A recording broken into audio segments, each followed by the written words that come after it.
বিসমিল্লাহির রহমানির রহিম। টাইপ 3 এর আলোকে বিভিন্ন পরীক্ষায় আগত বিসিএস এর প্রশ্ন সমাধানের আজ আমরা করব ইনশাআল্লাহ। সকল বিশেষ পরীক্ষার্থী এবং যারা বিভিন্ন পরীক্ষা দিবেন, যেমন বিশেষ করে প্রাইমারি এনটিআরসি, তারা অবশ্যই এই প্রশ্নগুলো থেকে 100% একটি প্রশ্ন কমন পাবেন। এই অঙ্কগুলো খুবই ইজি, তাই আমরা অবহেলা করে এড়িয়ে যাই, কিন্তু এই অঙ্কগুলো থেকে অনায়াসে আমরা একটি মার্ক পেতে পারি এবং এর একটি মার্কের সাপেক্ষে আমরা সফলতাটা নিয়ে আসতে পারি। এখন আমরা প্রথম যে অঙ্কটি করব, এই অঙ্কটিতে বলা হয়েছে 0.1 গুণন 0.01 গুণন 0.001 সমান কত। অঙ্কটি এসেছিল 40তম বিসিএস। আমরা এই দশমিকের গুণ করার সময় সর্বপ্রথম আমরা কি করব, দশমিকগুলোকে আমরা তুলে দেবো। যদি আমরা দশমিকগুলোকে তুলে দিই, তাহলে এখানে থাকতেছে 1 গুণন, এখানেও থাকতেছে আমাদের 1 গুণন, এখানেও দশমিক তুলে দিয়ে থাকতেছে মানটি আমাদের 1। যদি আমরা গুণ করি তাহলে কত হবে, 3টে 1 আমরা যদি গুণ করি তাহলে আমরা কত পাবো, 1 পাবো। এখন লক্ষ্য করতে হবে দশমিকের পরে কয়টি ঘর আছে। এখানে একটি, এখানে আছে দুইটি, এখানে আছে হলো তিনটি। তো আমার মোট কয়টি ঘর আছে, 5টি। তাহলে আমরা যে উত্তরটি পেলাম 1 পেলাম, এই 1-এর আগে আমরা যদি 1 সহকারে বামে 4টি শূন্য দিই, তাহলে মোট 5টি ঘর হবে। তাহলে 5টি ঘর পরে আমরা দশমিক দিই, তাহলে 1 2 3 4 5, 5 ঘর পর আমাদের দশমিক হলো। তাহলে দশমিকের পরে মোট ঘর কয়টি হলো, 1 2 3 4 5। এখন আমরা এটা গুণ করার পরে এখন আমরা সঠিক উত্তরটি আমরা নির্বাচন করব। তাহলে দেখা যাচ্ছে যে গ নম্বরটি হচ্ছে সঠিক উত্তর। দশমিকের পরে আমাদের 1 2 3 4 5 ঘর বিদ্যমান, সঠিক উত্তরটি হচ্ছে গ। আমরা আরো একটি অঙ্ক লক্ষ্য করি যে 0.4 গুণন 0.02 গুণন 0.08 ইকুয়াল কত হবে। এই অঙ্কটি এসেছিল 39তম বিসিএস ও 37তম বিসিএস এ। এখন আমরা পূর্বের অঙ্কের মতোই আমরা এখানে ক্যালকুলেশনটি করব। যখন আমরা দশমিকের গুণ করব, তখন আমরা দশমিকগুলোকে তুলে দেব। দশমিকগুলো তুলে দিলে তোদের সংখ্যাগুলো আমরা গুণ করবো। এখানে আছে 4 গুণন, এখানে হবে 2 গুণন, এখানে হবে 8। যদি আমরা গুণ করি তাহলে আসতেছে কত আমাদের, যে 8 দুগুণ 16, 4 16 64, 4 16 64। এখন আমরা লক্ষ্য করব দশমিকের পর কয়টি ঘর বিদ্যমান। এখানে একটি ঘর, এখানে দুইটি, এখানে হচ্ছে দুইটি। তার মানে 1 2 3 4 5, 5টি ঘর বিদ্যমান। যেহেতু দশমিকের 5টি ঘর বিদ্যমান, তাহলে আমরা এই যে সংখ্যাটি পেলাম, এখান থেকে আমরা 5টি ঘর পেলাম। 1 2 3 4 5, 5 ঘর পর আমরা দশমিক দেব। তার মানে কি, এখানেও দশমিকের পরে 5টি ঘর বিদ্যমান, 1 2 3 4 5।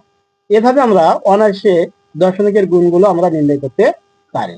তাহলে সঠিক উত্তরটি হচ্ছে গ নম্বরটি সঠিক উত্তর, 0.0006 আমরা এরপর আরেকটি অঙ্ক আমরা লক্ষ্য করব, 3 নম্বর অঙ্কটি, যে 0.3 গুণন 0.6 গুণন 0.007 ইকুয়াল কত হবে।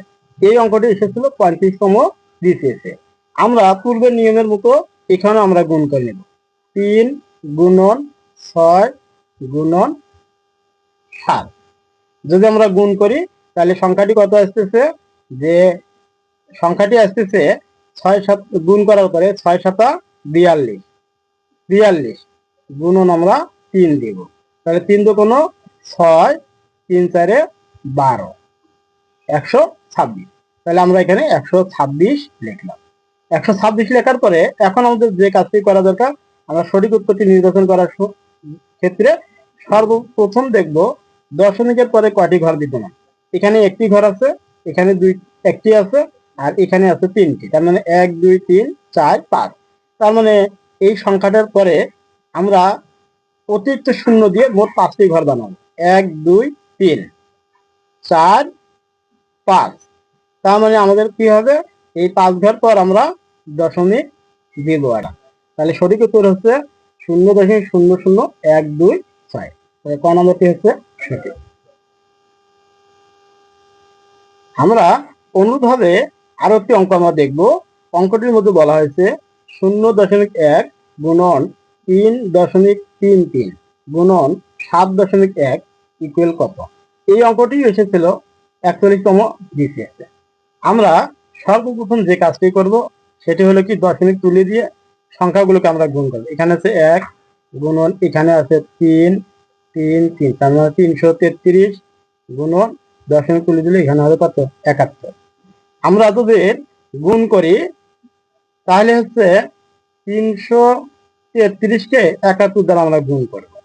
গুণ করি তাহলে 3 3 3 3 3 3, এক ঘর কেটে দিলাম।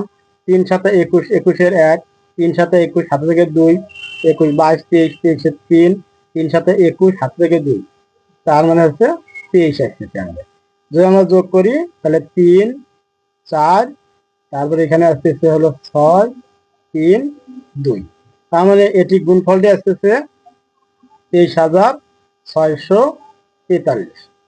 এখন আমরা লক্ষ্য করবো কয়টি ঘর পর দশমিক আছে। এখানে এক ঘর পর দশমিক, এখানে 2 ঘর পর দশমিক, এখানে হচ্ছে 1 ঘর পর দশমিক। তাহলে দশমিকের মোট কয়টি ঘর হবে? 4টি। তার মানে কি হবে, আমরা যে সংখ্যাটি পাইলাম আমরা 4 ঘর পর আমরা দশমিক দেবো। 1 2 3 4, 4 ঘর পর দশমিক দিলে 2.3643, গুণফলটি আসবে 2.3643। তাহলে অপশনগুলোর মধ্যে দেওয়া আছে 2.36, তার মানে সঠিক উত্তর হচ্ছে 2.36। তাহলে বিভিন্ন পরীক্ষার ক্ষেত্রে এই দশমিকের অঙ্কগুলো খুবই গুরুত্বপূর্ণ। সুতরাং আপনারা সবাই এই অঙ্কগুলো খুবই মনোযোগ সহকারে দেখবেন, যাতে আমরা সহজেই পরীক্ষায় একটি মার্ক কমন পেতে পারি। ধন্যবাদ সকলকে।